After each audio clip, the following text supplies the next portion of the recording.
I can't think of anybody that doesn't know me. I don't see anybody that doesn't know me. I am the director of AOT implementation here at Treatment Advocacy Center, and I am lucky to have such a fine group of people that I work with. So I'm going to go ahead and call out folks from TAC and just introduce yourself and tell folks what you do. Betsy? Good afternoon, everybody. I'm a policy advisor. No, what am I? Yeah, policy advisor for Treatment Advocacy Center. I know my title changed there at one point. Good to see you all. I think I know everybody on here. I'm just going to ask if, for those of you who don't have your cameras on, we'd love to see your face. This is a great opportunity to get connected, and it's a lot easier to do it when we see you. But understand if you choose not to. Thanks. Brooke? Hey everybody, my name is Brooke Gentry. I am the AOT implementation coordinator on the team, and great to see all of you. Thank you for joining us. I think that 60 plus people who registered, all of those people who aren't here are really going to miss out. So, Shadow is a newer member of TAC's team. Hi, I am Legislative and Policy Counsel. And if I turn off my camera for a brief moment, it's because I'm snacking over here. It's lunchtime in Arizona. All right. And Leslie. Hi, everyone. I am the Legislative Advocacy Manager, and happy to be here.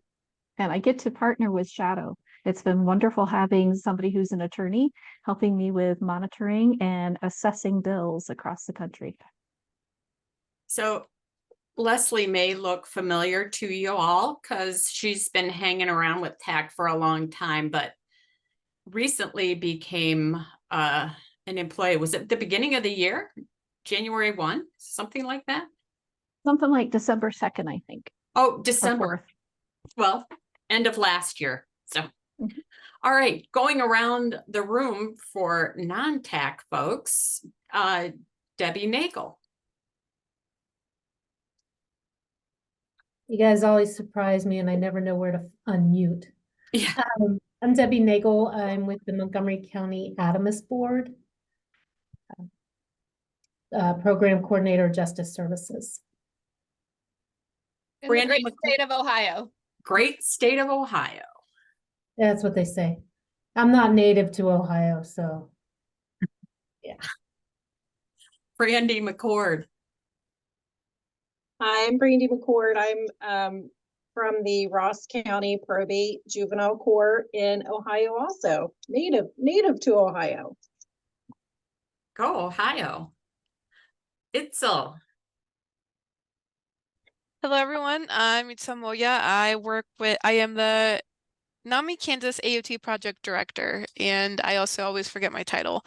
And so just like I mentioned in my title, I am from Kansas and I am a native in the state. And we had the pleasure of visiting Kansas last week. It is a beautiful state. Kiana, another Kansan. Yes, I'm Kiana Brown. I'm the AOT liaison for Pawnee Mental Health, Riley County in Kansas. I'm not native Kansas, but I do like it here. It definitely is different from where I'm from. Yeah. Mindy. Mindy Greiling. I'm connected right now with NAMI Ramsey County, my county affiliate, and also a variety of other ways. I'm from Minnesota. Go Minnesota. Richard. Hi, I am from Lehigh County in Allentown, Pennsylvania, which we are in the eastern region of the state, a little over an hour from both Philadelphia and New York. And I am a native Pennsylvanian. Go Eagles. Mandy.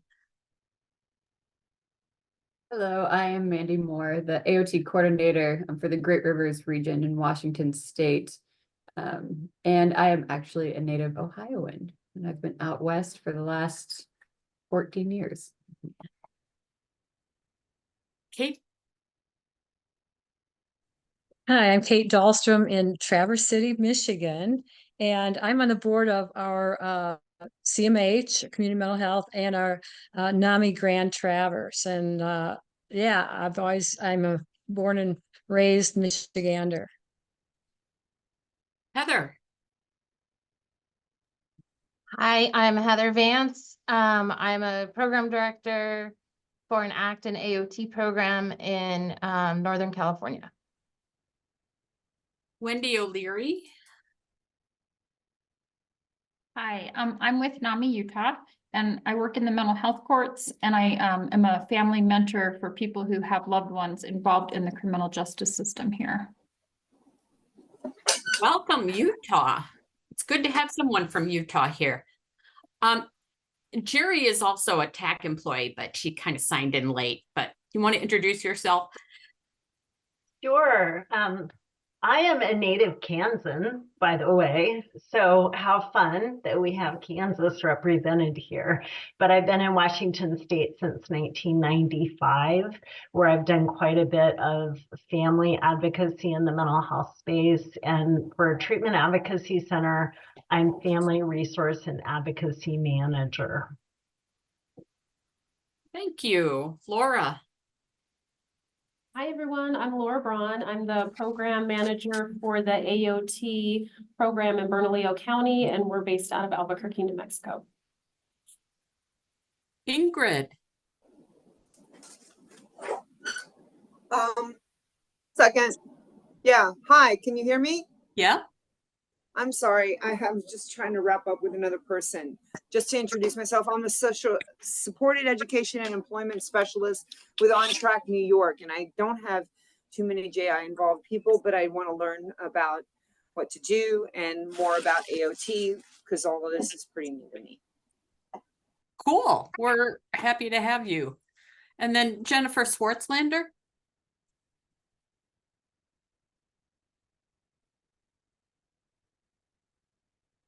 Good afternoon. I'm sorry, I'm a little under the weather, so my voice is rough. With Hancock County, the Adamus Board, we have an AOT program.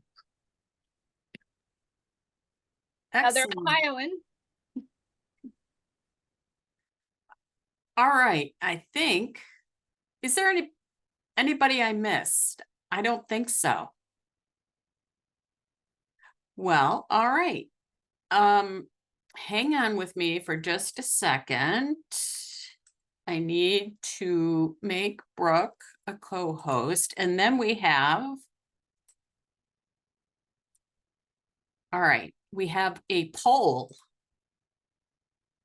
Are we going to start with that? I think we were going to do a short little. Oh, okay. Well, then never mind. Wait for the poll. Okay, wait for it. Yeah. Just real quickly, since this is the AOT Champions group, and one of our roles as champion is advocating for policies and legislation that help promote assisted outpatient treatment and support people who are candidates for that.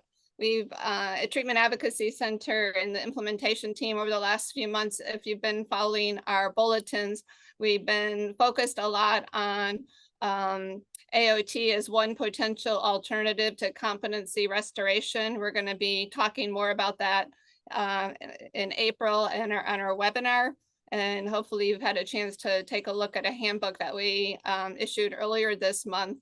And then another topic that's also near and dear to the hearts of a lot of AOT champions is expanding definitions of mental illness to include psychiatric deterioration. So people who have a history of not following through with treatment can get help before they become a danger to self or others. So because those are really important issues to hopefully all of us, we asked Leslie, who you learned earlier is new to Treatment Advocacy Center, who's one of us, an AOT champion, and that's how we met her and learned to love her and wanted to bring her on board with AOT. But her one of her many expertise is in the area of legislation. So one of her jobs at Treatment Advocacy Center is to track legislation around the state.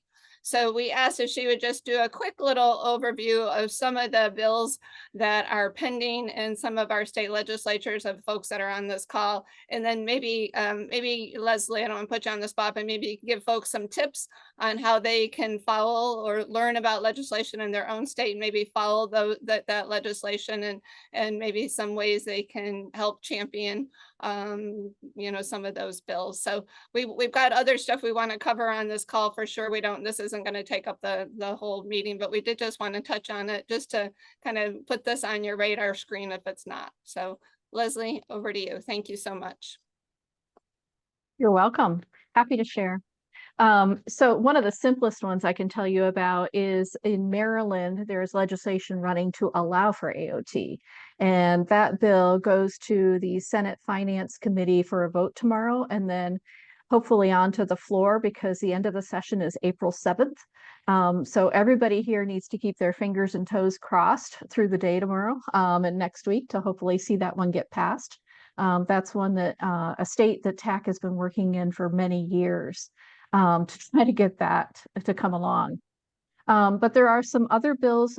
There's a lot of bills moving that are either affecting involuntary treatment or competency restoration or both all across the country. There's a lot of them. One in particular is in Kansas. It's HB 2353, and probably those of you from Kansas are intimately aware of this one. But that one is to improve commitment criteria and also to extend the time of commitment from 3 months to 6 months. And it also sets up very specific procedures for what happens if somebody is non-adherent to treatment. So those are all very positive things. It passed the Senate just Tuesday. So that's really good news, right?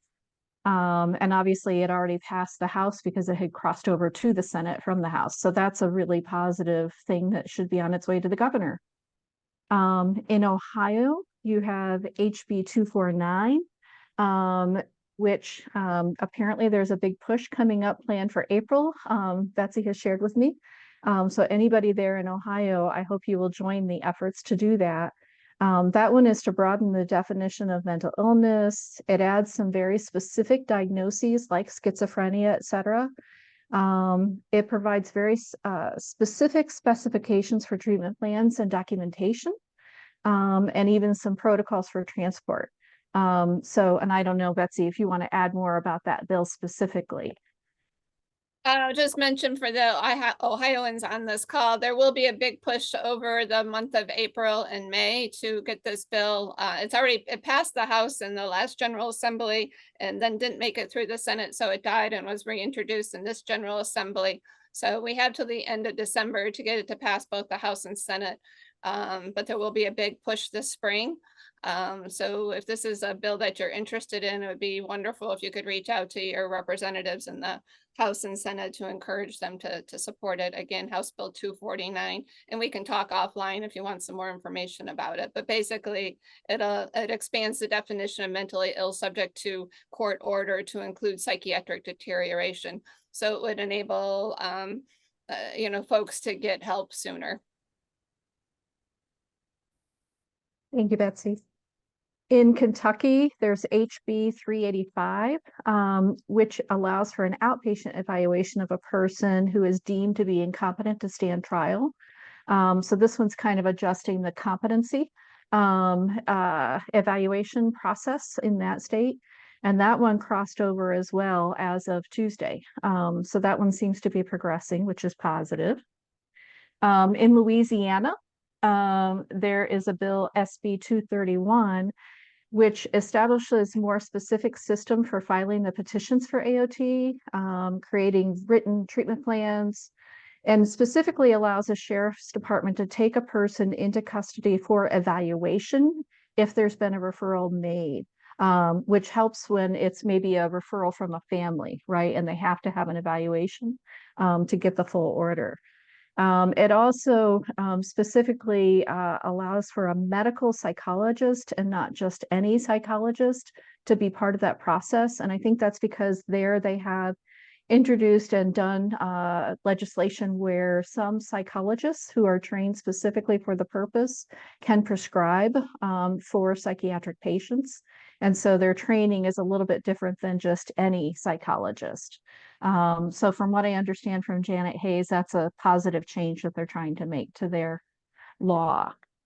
There's one in Arizona as well. It is there's two different ones. One is HB 2744, and that one is specifically to help boots on the ground. Currently, if a team goes out to check on a patient who's under an AOT order, and the patient just isn't agreeing to take their medications or see the person, there's not much that the family can do to intervene. And this bill will allow a procedure where the patient's guardian or family member can request that the person be brought in for review of how the person's doing and review of the order. So it gives the family members a way to help make it more practical how AOT is being implemented there, I guess is what I would say. Did I get that right, Shadow? Yes. Okay. I can go a little deeper if you want, but yeah. Yeah. There's another one as well, SB 1309, which is being called John's Law. And this one I really like because it requires that the evaluating agency or doctor has to go ahead and accept and listen to the input from family or whoever's been intimately involved with that person. Because, sometimes we can kind of get pushed out of that conversation. But this bill actually requires that they accept and read and review that material of a person's long-term history as part of their decision-making process, which as a family member, I'm excited about because I don't know about you guys, but my son's very smart and he can very easily handle things for about a half hour where somebody would believe he didn't need AOT. So that's a really positive thing. Kate, What you bill have your and what hand state? up. Oh yeah, what state and what bill was that again, please? You bet. That was Arizona and it was SB 1309. Thank you. You're welcome. And then Betsy and Amy and Brooke, if you want, I would love to be able to share my screen for a moment and share a little bit of something that's on our website where people can know to go and look. Is that okay? Yep, should be possible. Okay, let me take a peek.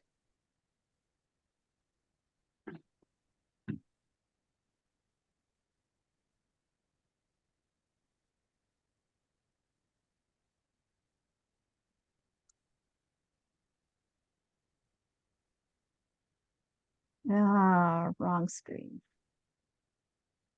Bear with me a second here. I think all you have to do is change the tab for bill If I track. can get to it. Yeah, let me go ahead and get to it. Bear with me a second here.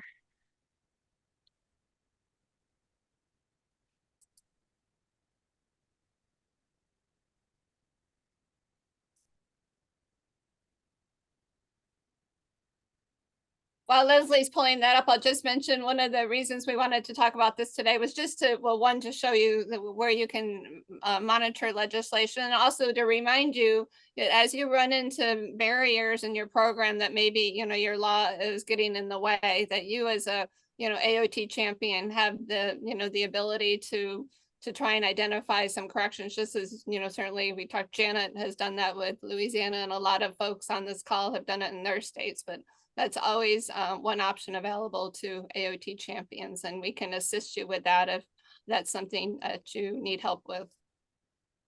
Okay. Yeah. And so I wanted to show you a couple things on our website because it has been updated and there's some neat things on here. If you go to the Get Involved tab and then go over to the TAC Action Center, that's one place where, bear with me a second, I've got to move you. If you scroll over on the right-hand side and go down, you can see where we have some active alerts going on in various states for specific bills. And you can just simply click on those and you can quickly get to an email that allows you to email the appropriate legislators where the bill is moving. It might be a specific committee or it might be the entire Senate. depending upon where the bill is in the process. So that's one place that I wanted to highlight to show you where you can find some things. You can also, put in your own zip code and find your own elected officials. You can enter keywords to see certain types of legislation. So that's one place that's helpful to know about. Another thing that I wanted to show you as well, bear with me, I've got to do some moving, is underneath the resources and research area, you can go to Bill Tracker.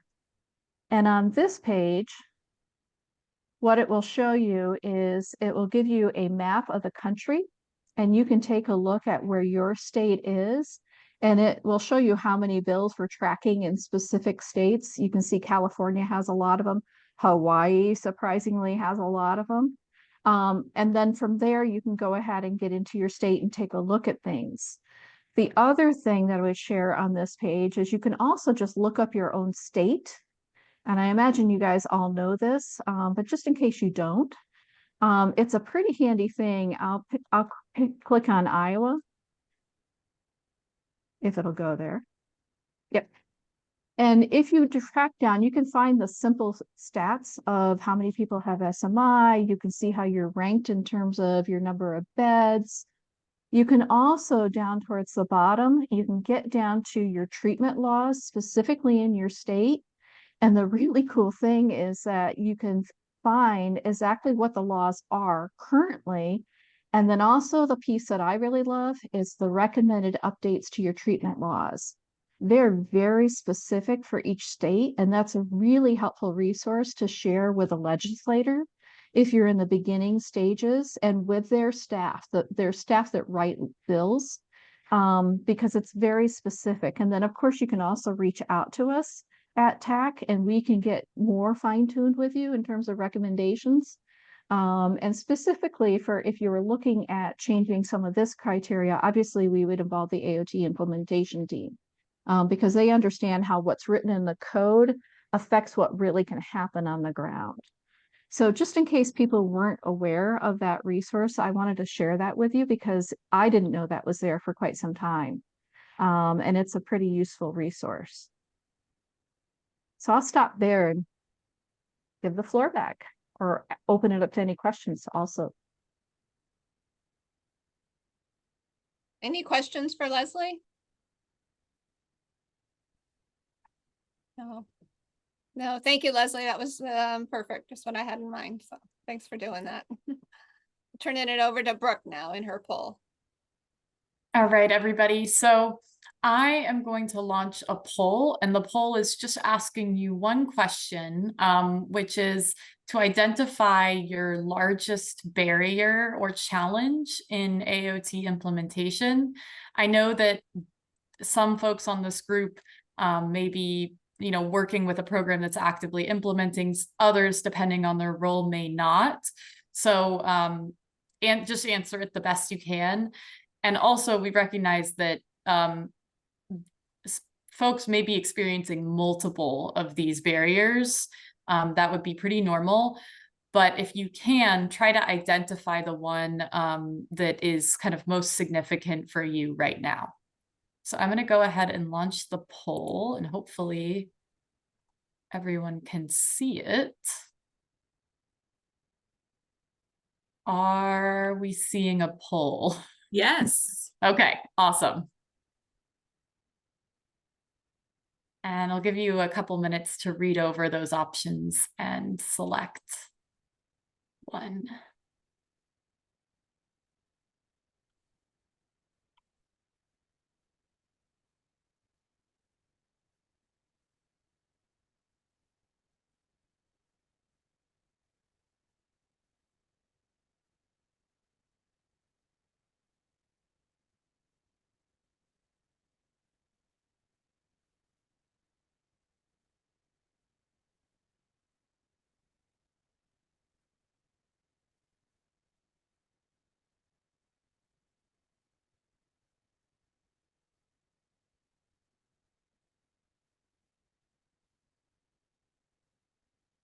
All right. It's kind of fun to watch this in real time. It looks like 28%, which is the largest kind of consensus, selected buy-in from community collaborators. And that was followed by not being able to maximize benefits of the Black Robe effect.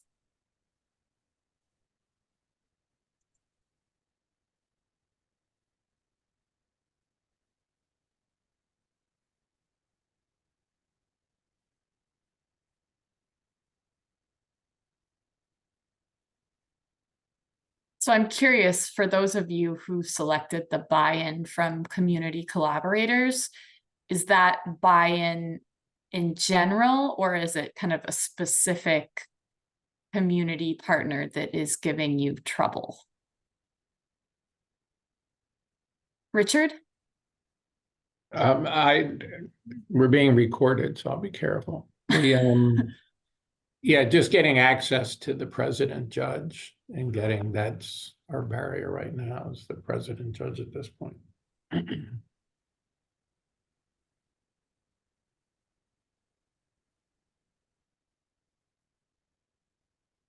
Others want to comment on that? Oh, I see hands, sorry. Kate? Well, I didn't select that, but that is a problem. I mean, our community collaborates very well, except for one organization, and that is our hospital, where most of the clinical certs have to be done. And they don't communicate with family well, even, guardians or whatever. And they tend to provide negative, they don't often come up with positive certs. People get bounced back repeatedly with a failed petition. And our hospital has an inpatient psych unit, by the way, has 17 adult beds. So they have the, professional staff there that but again, they're often full, and a lot of times there are people boarding in the emergency department, and so they just don't really have the capacity. Thanks. Magistrate Heather? Our issue really here has to do with just getting our providers to even make recommendations for outpatient. Our court has a history prior to this administration of not really being involved in mental health, having any kind of mental health docket, so to speak. So we have been struggling to just get it out there in the community that, hey, we're here to help in this as a court. And, we believe that these processes, there's evidence that this works, utilize us. But just getting those partners to even see us as a potential resource in that, in how they've always done business. It's hard to get integrated into that. It'd be interesting. Can you share a little bit, Heather, about how you guys plan to address that? Because I'm thinking that may be a really potential solution. So, we have been working with the mental health board locally as well. We have one primary provider in our county. We're a mid-sized county, so there's one primary provider that our board works with. So we've been working very closely with them for the last couple years, trying to collaborate more. And we are seeing some filings taking place, but they tend to just be, for emergency situations in the community where people are not voluntarily coming in. So one of the things we did was to reach out to Betsy and ask, for her help in trying to educate, not just those people who are working directly provider-wise, but, even our prosecutor's office and others about what AOT is, how it can be a benefit. And, we figure if we can get the prosecutor and the judges, other, municipal and general division judges in the community to buy in, you know, it will definitely help promote this program, because obviously the evidence is there that it will help with lessening the burden of, you know, people with SMI ending up in our judicial system, you know, in the criminal judicial system. So that's the hope. Then they have a provider in the neighboring agents, a neighboring county that's doing this work and doing it well. So they're inviting them to come and present to the provider in their community. So hope maybe a little bit of that peer pressure and, you know, will help too. It'll rub off. That's it. Fingers crossed. When is that? Is that coming up? In We're going to be doing that in May with Betsy. Yeah. Excellent. Excellent. Leslie, I see you have, you got your hand up. Yeah, so I just attended a meeting where our AOT team was presenting to the county attorney's office and police. Great meeting, great initial 9 months of stats. But one of the biggest barriers they're finding is getting the appropriate referrals coming from our hospital. We have only one large university hospital in town, and they are trying to use the AOT program as a dumping ground for some of the most sick people with, you know, borderline personality disorders, where we know that isn't evidence-based for AOT, and that kind of thing. So that's one of the barriers I just learned is worsening instead of improving. So I have some thoughts on what to do about that, but am open to other people's suggestions. And just a reminder to everyone too, if you have, like Leslie said, if you have experience with any of these issues anybody's mentioning or have tips, please feel free to jump in at any time. No need to raise your hand. Yes. Jerry, I'm going to go to you, but first I wanted to address a question in the chat from Ingrid, who's asking if someone can explain the black robe effect. I'm going to tag Betsy for that. So Ingrid, the black robe effect is the term we give to, you know, the role of the judge, particularly initially. Sometimes individuals who don't have a history of following through with their treatment, sometimes having that court order and that requirement to appear before a judge helps to get their attention because of that, just sort of that ingrained sort of respect for authority that most of us have and have grown up with. It really helps to get their attention, and then ultimately that it evolves into more of a, you know, relationship that they build with the judge, and not wanting to disappoint the judge because this judge has taken the time to meet with them and cares about them and offered assistance, so they build a rapport. But initially it's kind of that getting their attention at the front end when we use that term. I don't know, Amy, you may want to elaborate a little. Well, I just want to say that even for Ingrid's from New York, where they don't use the active judge model, so a black robe would be the effect of the court order itself. So the New York evaluation, which from which we get most of our data that supports AOT, does not use an active court model. But they have shown, nonetheless, that using a court order is instrumental in improving outcomes. So it can be that general as well. So. And I'm just going to follow up because Richard raised earlier the frustration they're having with not getting their judge to pay attention to this. Or getting time on, you know, on a schedule to meet with him, but you can still do this program without those regular check-ins that we talked with you about in the past, as they do it in New York. But in that case, if you're going to go that route, you have to have really a strong kind of AOT monitor, so who's out there monitoring these individuals for adherence and sort of kind of they've been sort of blessed by the court to represent them, and making sure that if they're not adhering to their treatment and they're struggling in the community, then you can take that back to the court and have the court issue some kind of order that might help get their attention, maybe get them, brought in for an evaluation of something, or something of that nature. So you don't always have to have that court involvement, and you can still make it work. It's a lot easier, we think, with the court, because as we said earlier, having that relationship with the judge can really make a huge difference.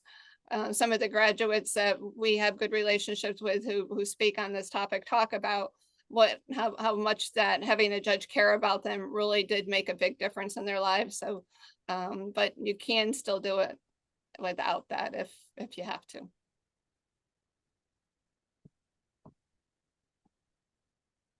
Jerry?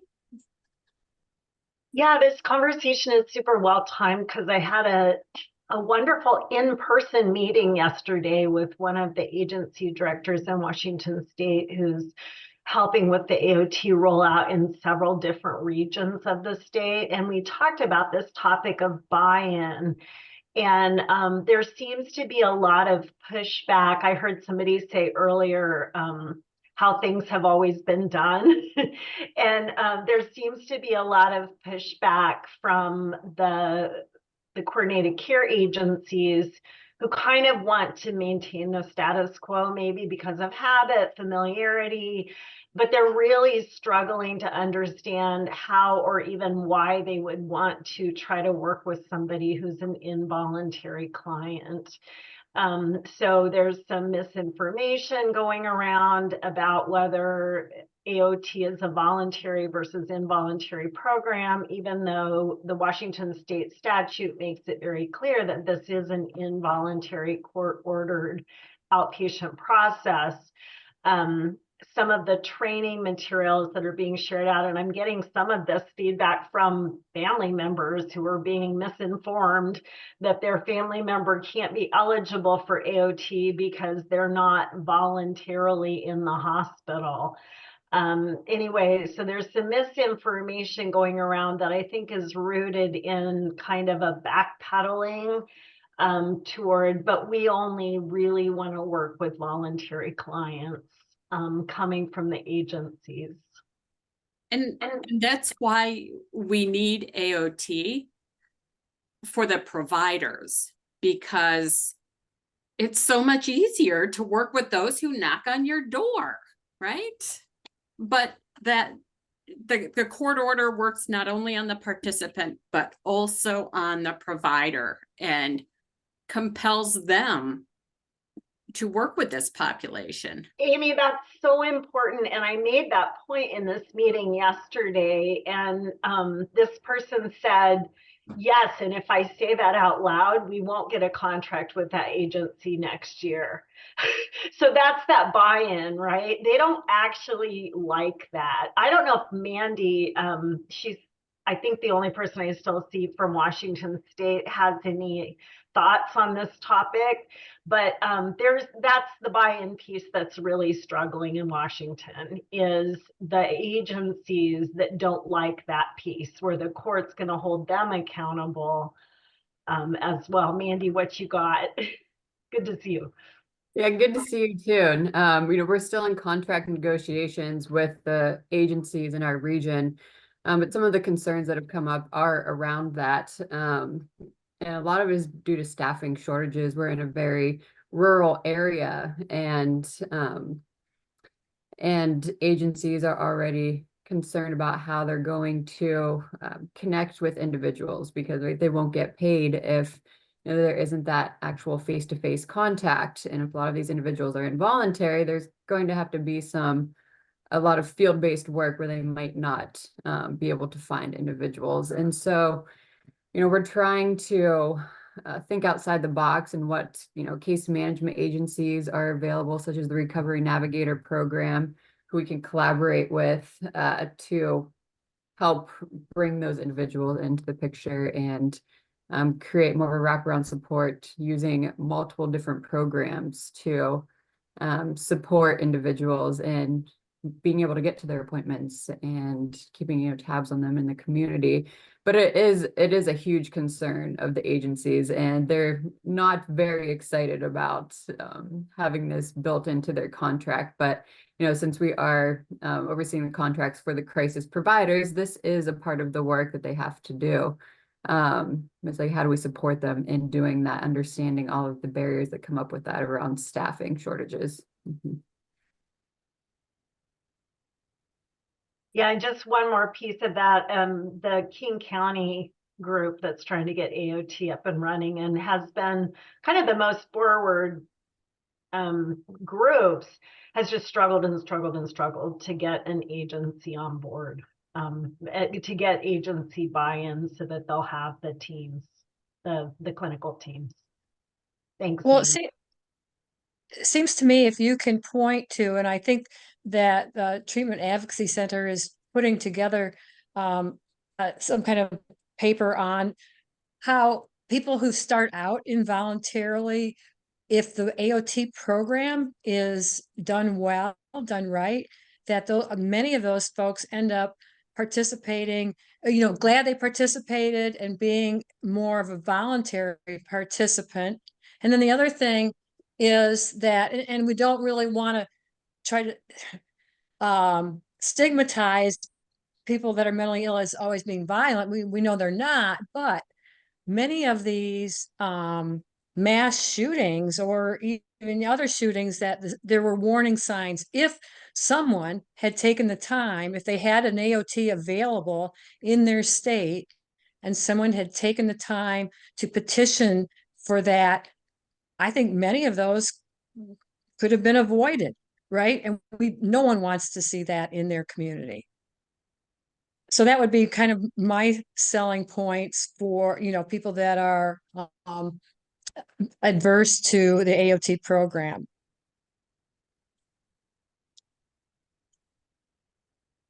Hey guys, this is Janet Hayes in New Orleans.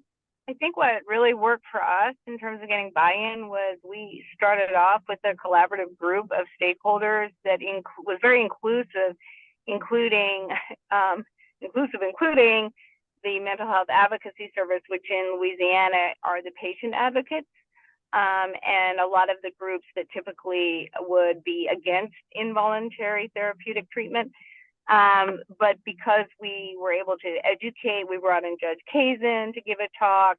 We had Treatment Advocacy Center, Betsy, you'll remember those days, Lisa, Brian, to answer questions and concerns and clarify, you know, misinformation and opposition. We were really able to get a solid foundation on which to grow. And you know, we've had some problems with implementation since then, but not due to buy-in. So I just think, you know, if doing that education component is so important. What we did was we brought in Oscar Kazin, Judge Kazin from San Antonio, to give a talk in New Orleans and in Baton Rouge to kind of whet people's appetite, so to speak, and get people talking about AOT. And then we planned a seminar about 2 or 3 months later where we solicited feedback from people based on the education series, based on the Oscar Kazin's lectures. And then we used their feedback to customize a presentation specific to Louisiana, specific to the concerns that people, you know, that we heard back from people. And so that worked really well because we were able to nip a lot of buds in the, you know, at one time in one place in one seminar. But anyway, it was really important to get everybody in the room together, the pros and the cons and the not sures and, you know, families and all of it. And having someone like Eric Smith, which we didn't have at the time, but even a consumer who can, you know, talk about their good experiences. I think, you know, that has to kind of come first, I think, before trying to implement the law, in my opinion. And we had our law books in 2008, but we didn't do anything with it till 2017. Along that line, we had Judge Milton Mack, who has written most of the Michigan AOT rules come up to Traverse City, and we invited pretty much every agency, law enforcement. We were all, most of us, the agencies were already, bought in on it, but weren't really implementing it well and in an organized manner. And Judge Mack came up, and also a gal from Wayne State University, their Department of Behavioral Health and Justice came up, and they explained, AOT better and took a bunch of questions. And, it's hard to argue with the judge, right? So anyway, that does work well. Yeah, that's awesome. He's great. I've heard him speak before. And I just want to, there's some stuff in the chat I want to return to, which Ingrid, you were asking, I think about in terms of if you're not going to have the black robe effect from an active judge, the role of the treatment team or the AOT monitor in that. And you asked if we meant a care manager or a peer who's making sure they're okay. We are, well, I'll let Betsy answer that, but we're referring to an AOT monitor, which I'm not sure in New York if AOT monitors operate in the same way. They have very, well, I can only speak to the New York City AOT program because that's the one I actually experienced. But the state has extensive infrastructure in terms of monitoring.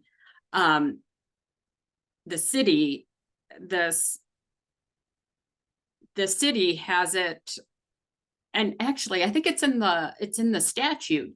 They don't even need to go back to the court for a pickup order if someone is decompensating. They can just go and have someone picked up. So I think that's a huge help.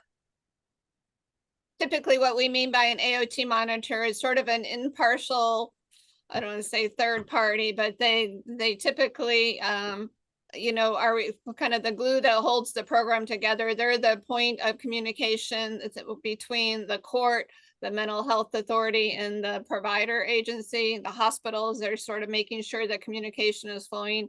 They're monitoring the provider to make sure that they're providing the services that are outlined in the treatment plan. They're monitoring the participant to make sure that they're adhering to that treatment plan. And they're communicating on a regular basis, typically at least monthly, with the court to let the court know what the status is of that individual. And so if there's a process in place, if they are missing appointments and starting to decompensate, then they have a procedure that they could motion the court if they, well, it sounds like New York, they don't have to. It's that piece varies from state to state, but there's a mechanism where they can have that person, if they're not following the treatment plan, picked up and brought in for evaluation. So they're sort of the linchpin, and they're communicating a different AOT monitors act differently depending, again, if the court has a really active role, then the monitor is kind of less involved. But if the court doesn't have an active role, that monitor may periodically go out and visit the participant, talk with them, make sure that they're getting what they need, talking with, if they're living in a housing program, talking to the housing provider, making sure that things are going well. Just sort of that monitoring role, because that's what makes AOT effective, is you're able to intervene early. So as soon as they start to decompensate, you can swoop in and get them the help that they need, so they don't have to go back to the hospital. They don't end up getting picked up and brought into, to court. So that's what we mean by that. I have a question. Our program is very person-centered, so there's no requirement for adherence to medication. There is the constant contact with people in our program, and we are getting close to capped at like 40 almost. I'm with NYU, but anyway, the the question is, how does AOT manage medication adherence? Like, is that a requirement in AOT, or is it like also person-centered and so forth? Like, I'm new to all of this and I'm not a therapist. So all these psychiatric terms and whatnot, I'm learning. It depends is the answer to your question, Ingrid. If it's written into the treatment plan, that there's a medication, as part of the treatment plan, and those treatment plans are developed with the participant. So if participant says absolutely under no circumstances am I taking medication, then the treatment team has to, acknowledge that and work around it and hopefully get them to that point where they're willing to at least try. I think, Amy, you're the clinician, you know better than I, but I think the most important thing to keep in mind is we can't make anyone do something that they don't want to do. So if somebody doesn't want to take medication, we can't force them. We can do things that would increase the chance that they would. There are places that will send out sheriffs, for example, to bring the person into the clinic to get their shot. But in terms of doing involuntary administration of medication on an outpatient basis, that doesn't happen. But the expectation is, though, that the person will take medication, and AOT works not because we make somebody do it, but because they make a connection between improved quality of life and taking medication. In my experience as a clinician, and I was a case manager for folks who were on outpatient orders. It was very rare that they refused medication. It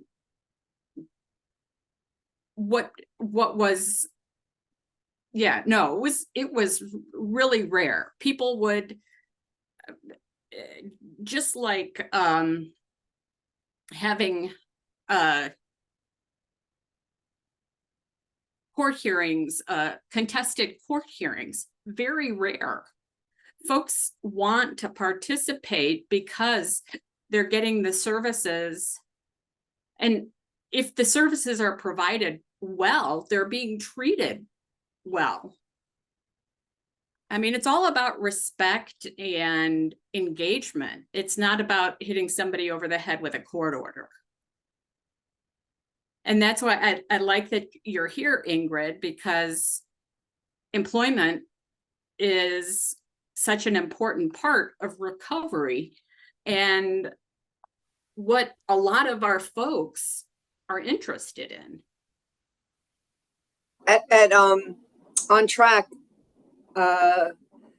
we would say two things.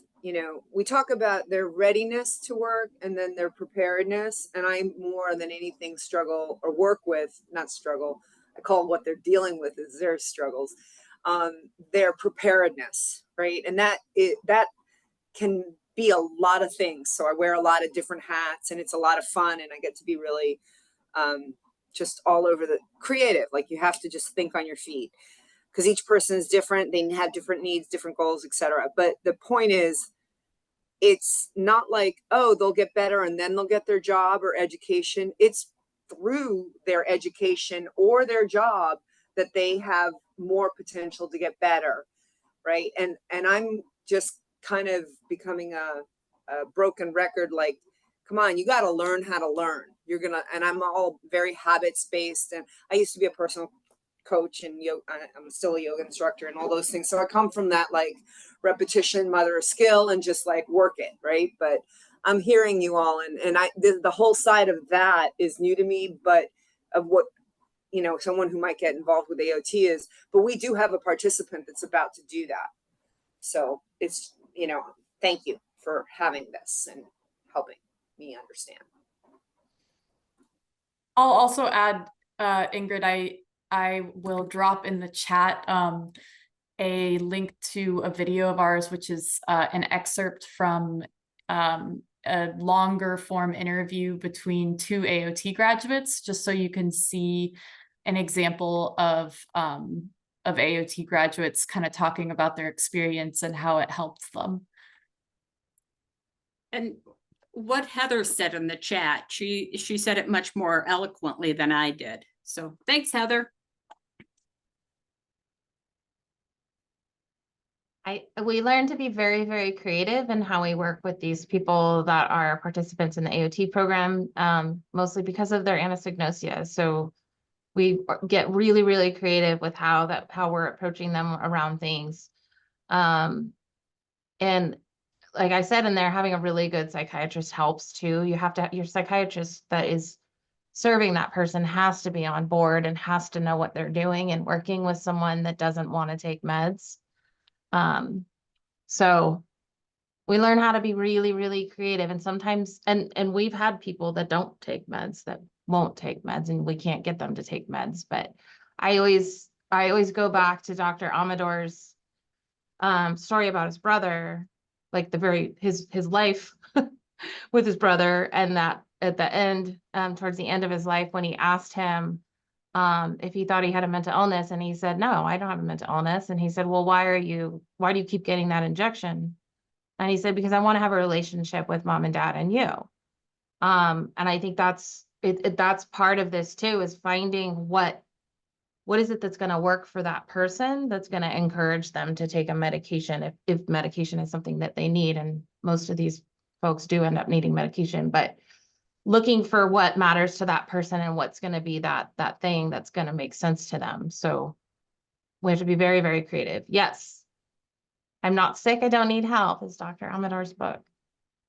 And I think that, there are, as Heather said, there are cases of folks that will not take meds, but I'd much rather have someone who's not taking meds at least being evaluated on a regular basis by case managers and psychiatrists. We have someone right now, actually, that just yesterday was a really hard day because it's somebody that really needs AOT, but I know that if I pursue AOT with him, it'll make him stop talking to all of us. Like, he will just not participate with us. And all we have with him right now is our relationship with him. And he has somewhat some trust for us, and he likes us, and he's coming here and asking for help with things. But it's really, really difficult because, I mean, yesterday, one of the things he told me was he was going to stop taking the meds because he was taking the meds because he thought his parents were going to pay for a full body scan so that he can prove that he has these chips implanted in his body. And they told him yesterday, and we had a family meeting, that they couldn't afford, it was going to be like $10,000. And they were like, we don't have $10,000 to spend on that. So he got discouraged around that and was like, well, I'm not taking those meds. I don't need antipsychotic meds. I don't have a psychotic disorder. So, what I have to keep reminding myself is that he's still connected with us. We still can monitor him, like Amy said. We can still keep eyes on him. We can still, call for an evaluation if that needs to happen. And we're here if he, at some point down the road, if something changes for him and he decides that he'd like to try a medication or whatever, we're here and he will come to us first.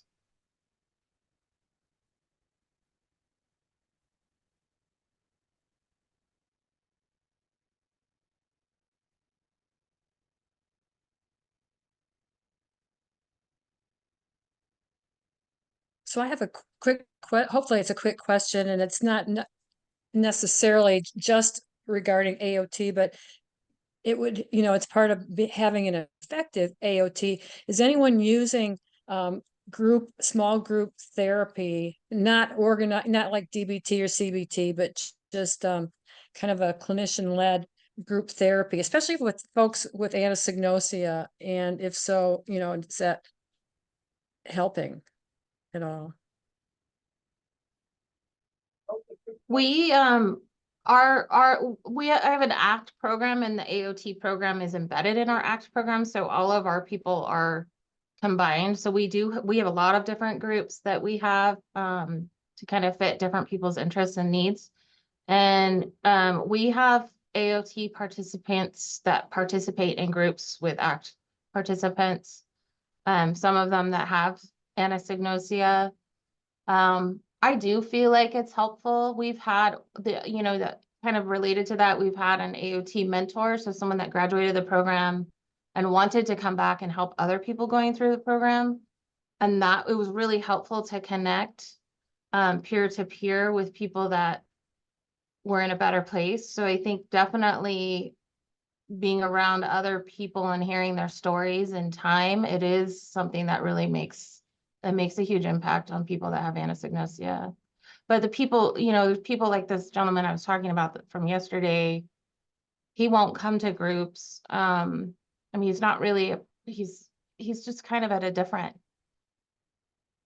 place in his life. And he wouldn't, I don't think he would get anything from it because his anosognosia is so intense. Like he's just completely 100% believes everything that's going on and is able to articulate it extremely clearly and well educated. So I think for a lot of people it does help, and some people probably not. So I'm not a good clinician, but I'm going to weigh in from our son's experience. He was like that, complete anosognosia, and very smart and could talk you into or out of anything. And he ended up finally getting a 2-year stay at our state hospital. And I would say during the last 6 months, began to gain some insight about the effectiveness of meds, took better advantage of the interaction with the psychologist and the groups and everything. It took that long because of how sick he was to get there. So just to plant that seed in your mind, if you don't ever think you can get him into AOT, he may need an extended stay on medicine to finally get there. So I'll shut up and not talk about that further, but for some, I think there's that need. Absolutely. And I think that's part of the quandary and part of the difficulty with working with folks with anosognosia is you don't want to see them do something that gets them to have to go to a state hospital. You know what I mean? Like we're trying to avoid that, but unfortunately you're right. Like there are people that need a long-term locked stay with medication that they have to take in order to gain, their insight. Okay, I lied. I'm going to say one more thing. I hear you, and I know in some states, getting to the state hospital is the worst thing that can happen. I will tell you that I wish my son had gotten there years earlier because I think he would be far less sick if he had. So just to plant that seed too. Yeah, in California, I'm sure it's like this everywhere, but there's extremely limited state hospital beds. And there's a lot of pressure to avoid people going to state hospitals. So in order to go, it's got to be a majorly violent crime that someone commits and then is found incompetent to stand trial. And then they deem that person can't be served safely in the community. So unfortunately, it makes it hard.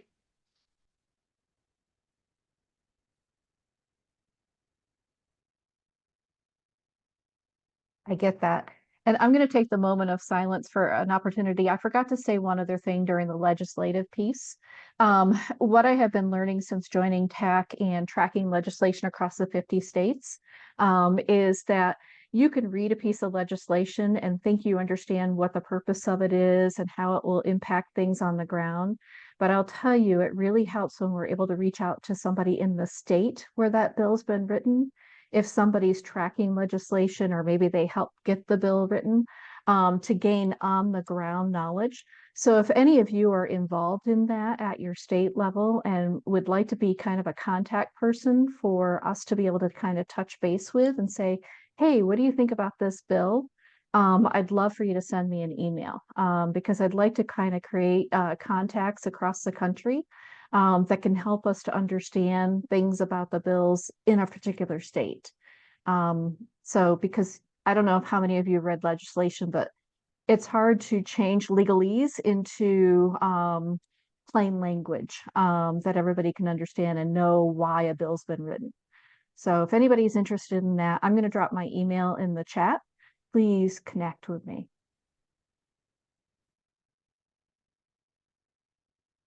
Yeah, no, you're absolutely right, Leslie. I know one thing I do sometimes I try and nowadays everything's online. So looking for the sponsor's testimony.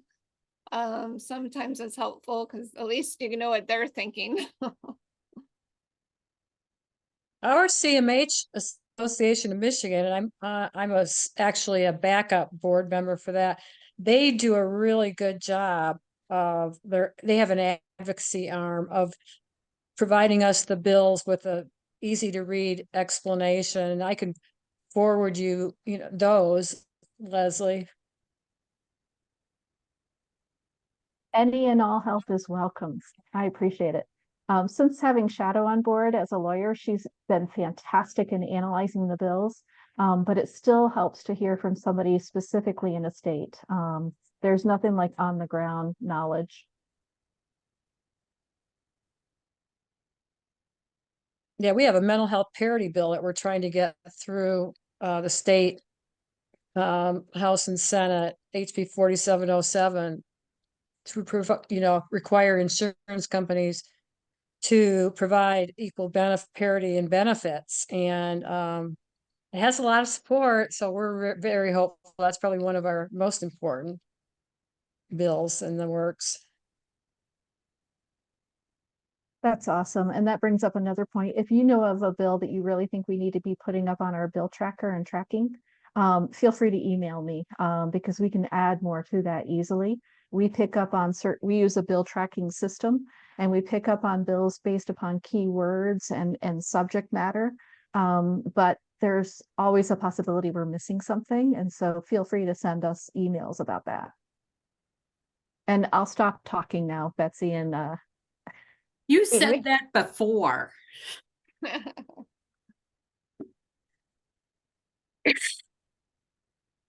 Does anybody have anything else for the good of the order? This might be a question for Leslie, but Ingrid is asking if anyone has used AI to summarize legalese written bills. I don't know about that, but yeah, actually the bill tracking system is starting to do that. They didn't do that when I first started looking at it in December, but now they are, and it's fantastic. It's helpful. Not as good as Shadow, but it's helpful. I was going to jump in and say, even as an attorney, sometimes I'm like, what's a simpler way to word this to AI? Because sometimes I'm like, I know how to say this, but if I say it this way, it's not going to help anyone. Like, I understand what I mean, but the general public won't know what I mean. And luckily, it's going to be slow moving, but the legal community is trying to get away from so much legalese. I think we have a bad history of using fancy words to be hoity-toity, and it doesn't help anyone. And the general person who the statutes apply to need to be able to understand them. But the bill tracker does also have that AI summary. I did notice that yesterday. But even I sometimes ask that. I use the ChatGPT, and sometimes I think it's Bing has something called Copilot, and I just type it in the search bar. And then my only caveat to that is just rereading what it puts out for you, because sometimes it's like, that's not what I'm saying, what it gives back.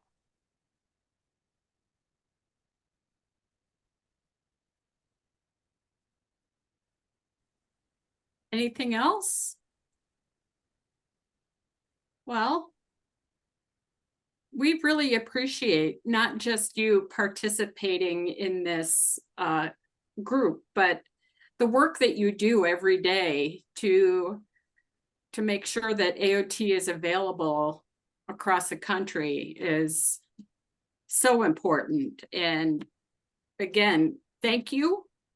And this meeting will be available to review or watch or pass on to your collaborators probably sometime next week. Is that right, Brooke? Yes. Okay. Thanks again.